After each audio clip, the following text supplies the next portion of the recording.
Like as if Manny Pacquiao in the middle of his prime said, I'm going to fight MMA. Man to my left, if he was from the UK, he would be what we call a national treasure. He would be a superstar. What makes Manny Pacquiao the name that still makes heads spin in every corner of the boxing world? Why does every pundit, promoter, and puncher feel compelled to weigh in when Pac-Man re-enters the fray? Who have you sparred? You like, damn. If you had them little 8-ounce whatever gloves. Manny. Okay. Yeah, Manny. All right. Yeah. Manny Pacquiao's announcement of a comeback sent a jolt through boxing corridors, from dingy gym lockers to high roller suites. Talk of a 46-year-old legend challenging for another belt looks, on paper, like a late chapter in an epic saga. Yet the simple sight of Pacquiao bouncing into view under the bright lights rekindles a flame that few fighters ever ignite. His speed, once the stuff of highlight reels, now ranks as a living museum piece that veterans gawk at. Fans young enough to think the internet always existed still erupt when they see him move. Like as if Manny Pacquiao in the middle of his prime said, I'm going to fight MMA. That would be insane. Joe Rogan's take on the return cut through pleasantries with his trademark bluntness. He was describing Pacquiao's aura. And you'd probably get his face kicked off. Probably get strangled, probably get taken down, strangled, and he would be helpless. It's a different skill set. There's so much more to MMA. To me, it's more exciting to watch. The dichotomy of Dame card, tragedy, and triumph colliding in one moment. And Manny got in touch with me as well. Manny was like, shall we do a fight? He's quite serious about it. He was like, shall we make a fight happen? Amir Khan delivered a conflicting verdict, praising the heart that propelled Pacquiao to 8 divisions. He wondered aloud whether fairness demands giving space to younger contenders. At the same time, his eyes lit up at the mention of mega payday backers from the Middle East. And Manny got in touch with me as well. Manny was like, shall we do a fight? He's quite serious about it. He was like, shall we make a fight happen? I go, listen, if you can get a funder, if you can get someone like a Turkey Yellow Sheikh on board, then why not? Khan admitted he'd lace up gloves again only if the right money and match stirred his blood. His ambivalence captured the larger debate: respect history or protect the next generation? Man to my left, if he was from the UK, he would be what we call a national treasure. He would be a superstar. And he should be. Eddie Hearn, promoter extraordinaire, tapped into the tension between spectacle and sport. He questioned the ethics of a champion sidelined for years, jumping back to chase gold. Yet he acknowledged the siren song of a Pacquiao headline. Box office receipts matter in Hearn's ledger as much as competitive integrity. His words carried the weight of business decisions that ripple through every fighter's purse. From Manny's team. I mean, maybe I'm clickbaiting. Maybe watch this space. And if the WBC clear Conor, do you still have to go to the British Boxing Board, or would they have to just be governed by whatever the WBC say? No, I mean, ultimately, it depends on the ruling on the test. The boxing boardroom drama over Conor Benn's clearance by the WBC adds flavor to Pacquiao's comeback. Will regulators bend for pay-per-view pulls? Will test rulings twist under pressure? The shadow of bureaucracy looms large, even as fans crave nothing more than the chime of gloves on leather. Each ruling becomes a subplot in an unfolding drama that transcends any fighter's technique.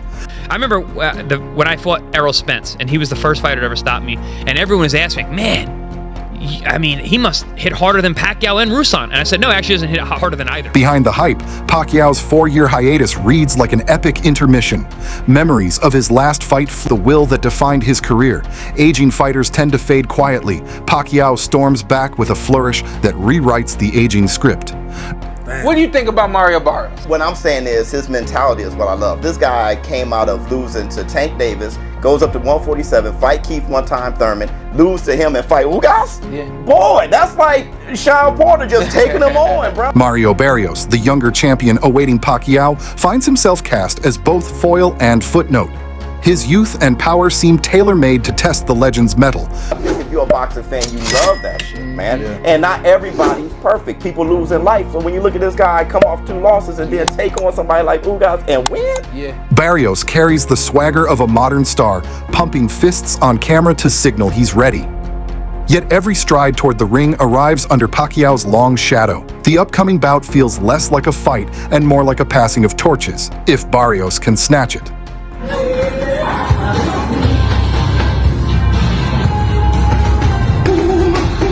The Senate campaign looming for Pacquiao adds an almost surreal twist. Can a man juggle politics and pugilism on the grandest stage? The request to reserve T-Mobile Arena hinges on his legislative schedule. Filipinos back home track ballots as eagerly as they clip tickets. In Manila, his name on the ballot packs as much punch as his left hook. The dual roles defy conventional career planning.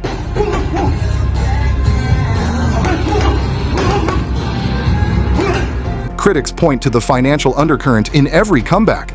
The narrative of "for the love of the sport" rarely rings true when paydays eclipse belts. Yet Pacquiao's motives feel more complex than a straight ledger. He once boxed to escape poverty. Now he returns partly to prove poverty won't define his twilight. Even skeptics tip their hats to his refusal to fade away quietly. That hunger for challenge still burns brighter than 1,000 spotlights.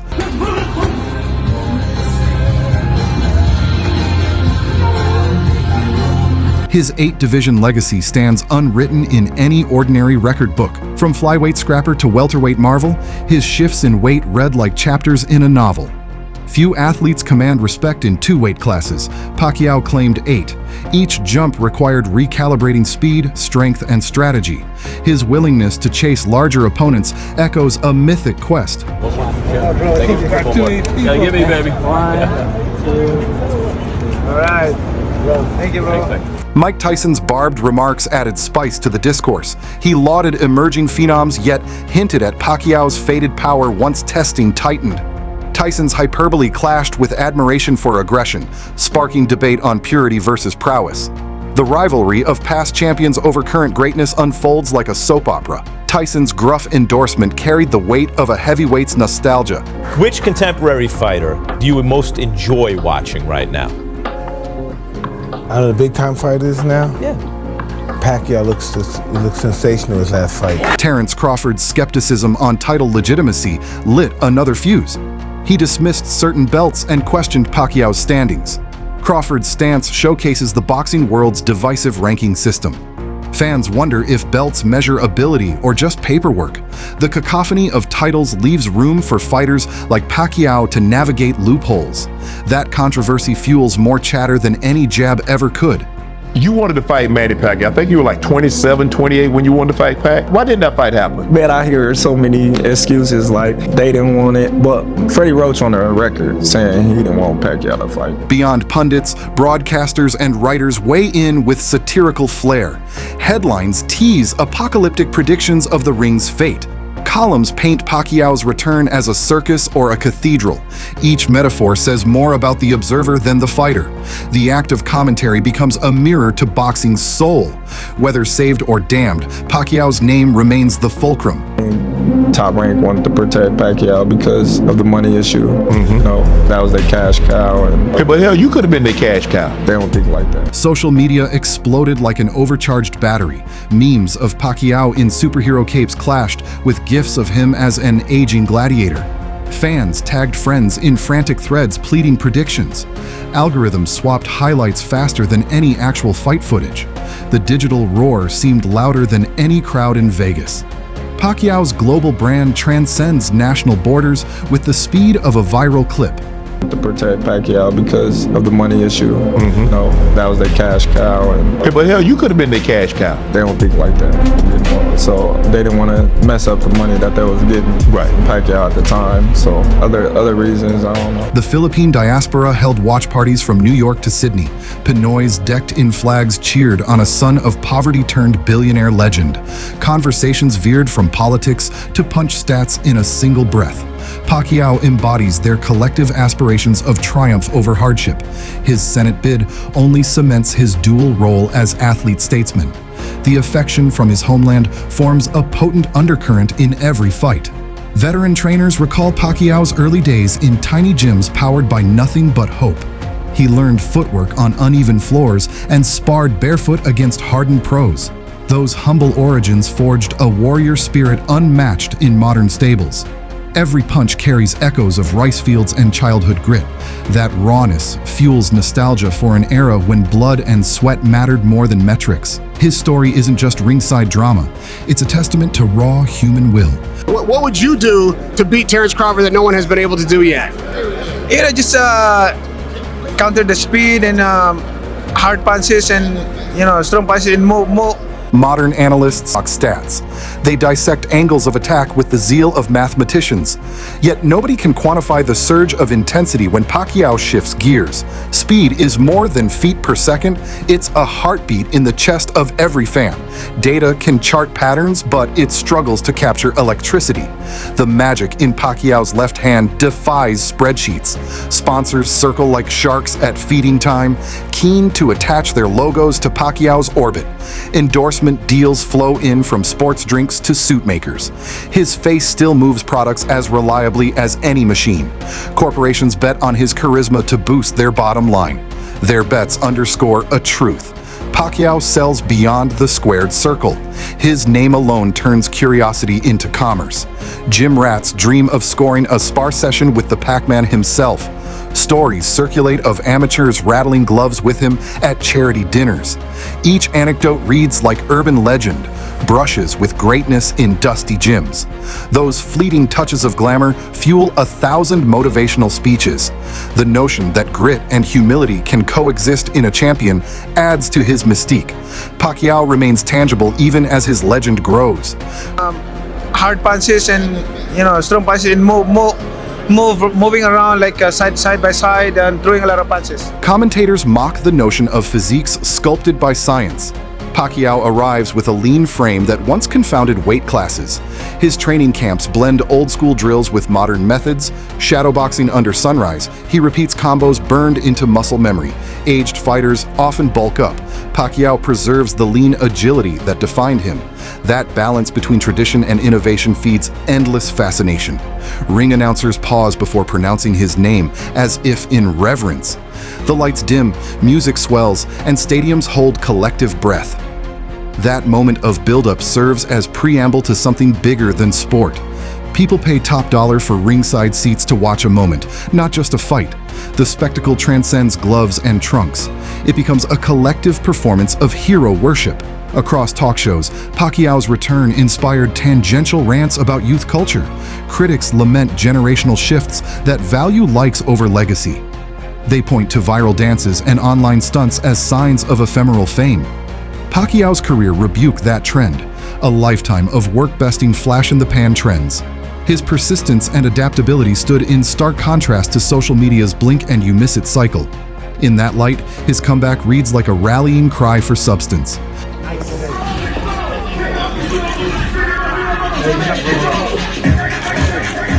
Take a pic. Take a pic.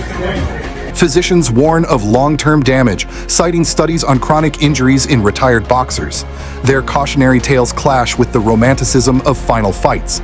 Every scrubbed wound and swollen joint carries medical risk. Yet Pacquiao's grin under Cutman's clamp says pain is part of the package. His resilience toward injury adds another layer to his legend. He stands as both symbol and counterpoint to modern safety debates. Old-school purists scorn promotional theatrics, yearning for days when a handshake sealed a match. They decry social media teases and extravagant press tours. Yet Pacquiao plays both sides. He sells fights while embodying scrappy roots. The tension between showmanship and grit defines modern boxing. In that struggle, Pacquiao emerges as the perfect bridge. He honors tradition while embracing progress. The economics of a Pacquiao comeback dwarf most promotions. Pay-per-view buys spike with every trailer drop. Betting lines bulge as odds makers adjust for age and heart. The underbelly of boxing, purses, backroom deals, and side bets hums louder than ever. Yet through all that, the simplest truth persists. People crave stories of glory against the odds. Pacquiao's narrative supplies that craving in spades.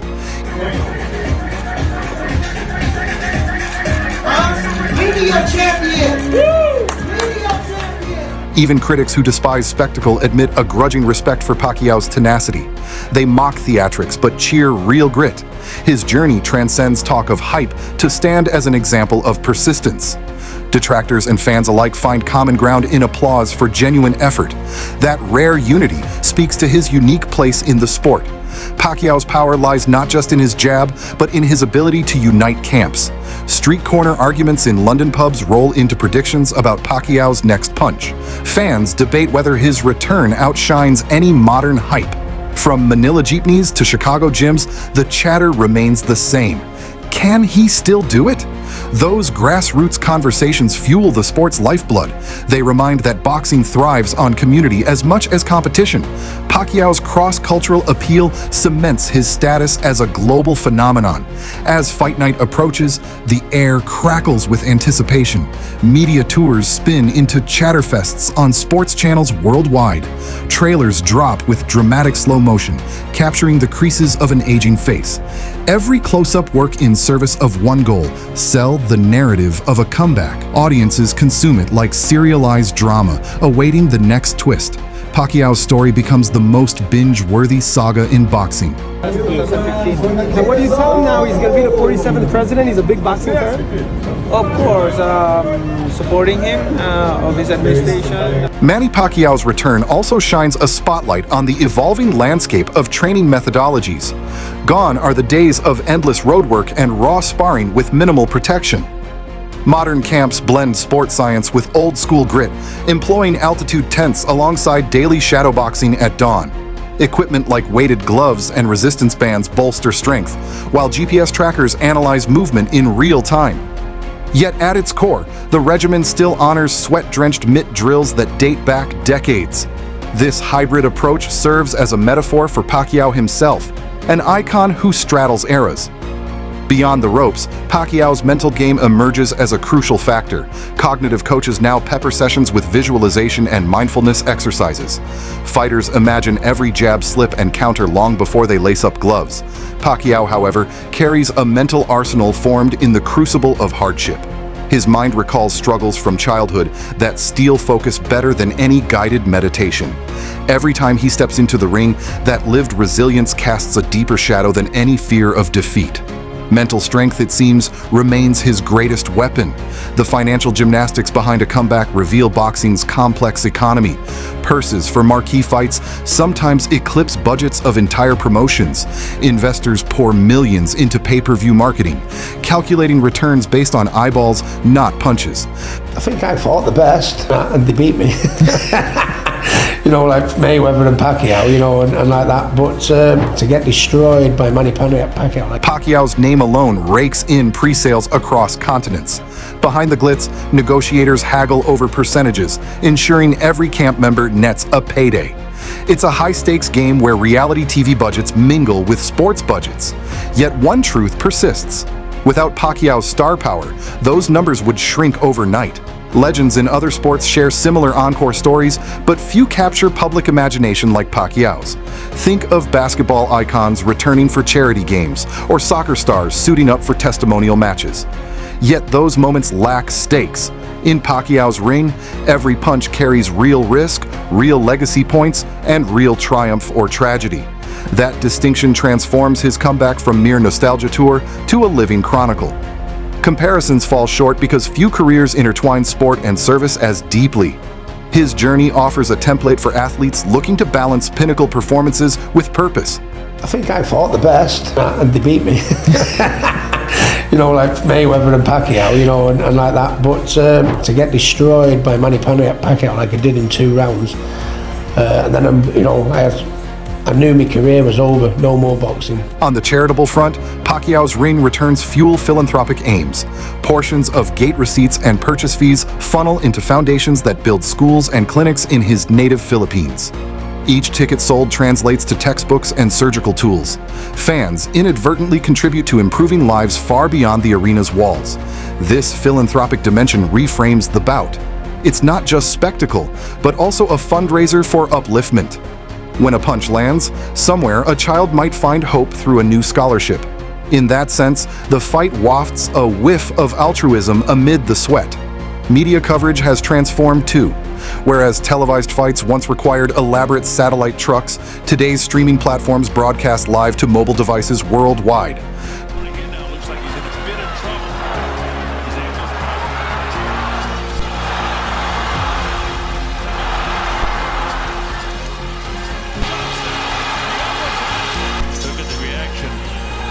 Commentary teams now juggle real-time analytics and fan polls mid-fight.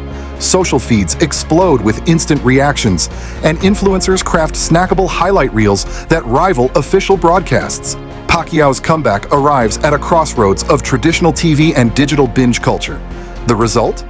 A multi-layered viewing experience that keeps audiences glued whether they watch on 70-inch screens or phones during commutes.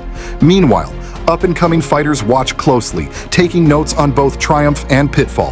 They study how Pacquiao manages his brand beyond the ring, balancing political duties, endorsements, and personal life. Young contenders recognize that modern boxing demands more than footwork and power. It requires media savvy, community engagement, and a keen eye on long-term health. In that light, Pacquiao serves as a living case study. His successes and stumbles offer lessons for the next wave of gladiators entering this perilous arena.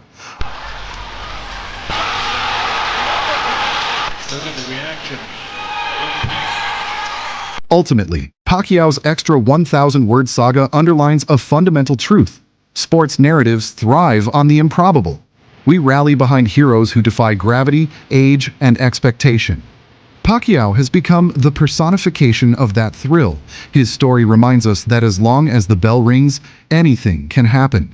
Legends might fade, but the spark they ignite often burns brighter in their comebacks.